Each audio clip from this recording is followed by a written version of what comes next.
నాకు ఈ ఛానల్‌కి సంబంధించి వాట్సాప్ గ్రూప్ అయితే ఉంది. ఈ వాట్సాప్ గ్రూప్‌లో నేను ఎప్పటికప్పుడు గవర్నమెంట్ సర్వీసెస్‌కి అలాగే ఎడ్యుకేషన్‌కి సంబంధించిన న్యూస్ అయితే నేను ఇక్కడైతే పోస్ట్ చేస్తాను. అలాగే దీనికి సంబంధించి నాకు టెలిగ్రామ్ ఛానల్ కూడా ఉంది.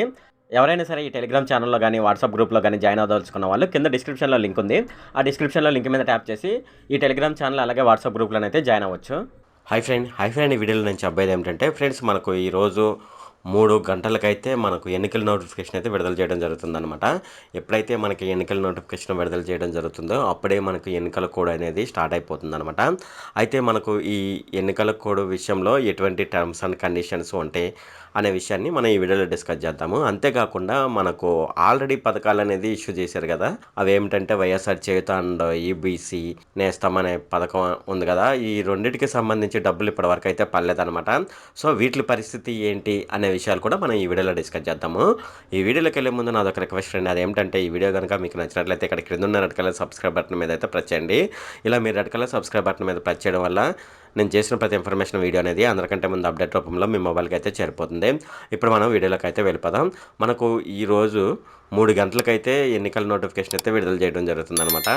ఎన్నికల నోటిఫికేషన్ అనేది విడుదల చేసిన వెంటనే మనకు ఎన్నికల కోడ్ అయితే స్టార్ట్ అయిపోతుందనమాట. సో అప్పుడు బైక్ మీద కానీ, కార్ల మీద కానీ ఎక్కడికైనా వెళ్ళేటప్పుడు మీరు డబ్బులు క్యారీ చేస్తూ ఉంటారు కదా, అటువంటి సందర్భంలో 50,000 కంటే తక్కువ ఉన్న అమౌంట్ మాత్రమే మీరు క్యారీ చేయవలసి ఉంటుందన్నమాట. అది కూడా మీరు సరైన ప్రూఫ్ అయితే చూపించవలసి ఉంటుంది. అది కూడా పోలీసులు ఎక్కడైనా ఆపారనుకోండి మిమ్మల్ని, మీరు ఆ 50,000కి సంబంధించిన ప్రూఫ్ అయితే చూపించవలసి ఉంటుందన్నమాట. ఒకవేళ మీరు చూపించలేదనుకోండి, వాళ్ళు ఏం చేస్తారంటే ఆ అమౌంట్ని సీజ్ చేసుకొని పోలీస్ స్టేషన్కి అయితే తీసుకెళ్ళిపోతారనమాట. అక్కడ కూడా మీరు వెళ్ళి ఏదైనా ప్రూఫ్ ఉందనుకోండి, ఆ 50,000కి సంబంధించిన ప్రూఫ్ ఏదైనా ఉంటే వాళ్ళకి సబ్మిట్ చేసి ఆ మనీ అయితే తెచ్చుకోవచ్చు అనమాట.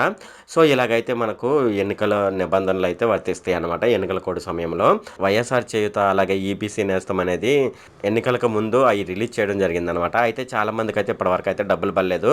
అయితే చాలామంది ఏమనుకుంటున్నారంటే ఎన్నికలు నోటిఫికేషన్ వచ్చిందంటే ఆ డబ్బులు పడవు, ఎన్నికల కోడ్ అమల్లో ఉంటుంది కాబట్టి పడే అవకాశం లేదు అని చాలామంది అయితే అంటున్నారు.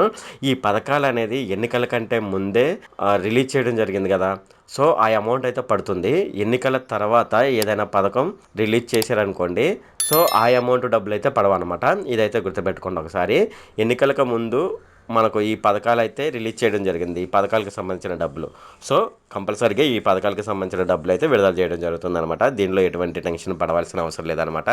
ఎవరైతే వైఎస్ఆర్ చేయూతకి అలాగే ఈబీసీ నేస్తానికి డబ్బులు పడలేదో వాళ్ళైతే ఎటువంటి టెన్షన్ పడవలసిన అవసరం లేదనమాట. ఇది ఫ్రెండ్ ఈ వీడియోలో. ఫ్రెండ్, ఈ వీడియో కనుక మీకు నచ్చినట్లయితే ఇక్కడ క్రింద ఉన్న రెడ్ కలర్ సబ్స్క్రైబ్ బటన్ మీద అయితే ప్రెస్ చేయండి. అలాగే ఈ వీడియోని మీ ఫ్రెండ్స్ అండ్ ఫ్యామిలీ మెంబర్స్కి అయితే షేర్ చేయండి. అలాగే ఈ వీడియో సంబంధించి ఏమైనా కామెంట్లోనే అనుకోండి, నాకు తప్పనిసరిగా క్రింద ఉన్న కామెంట్ సెక్షన్లో అయితే తెలియజేయండి. ఈ వీడియో అంతే friend. Okay, thank you friend.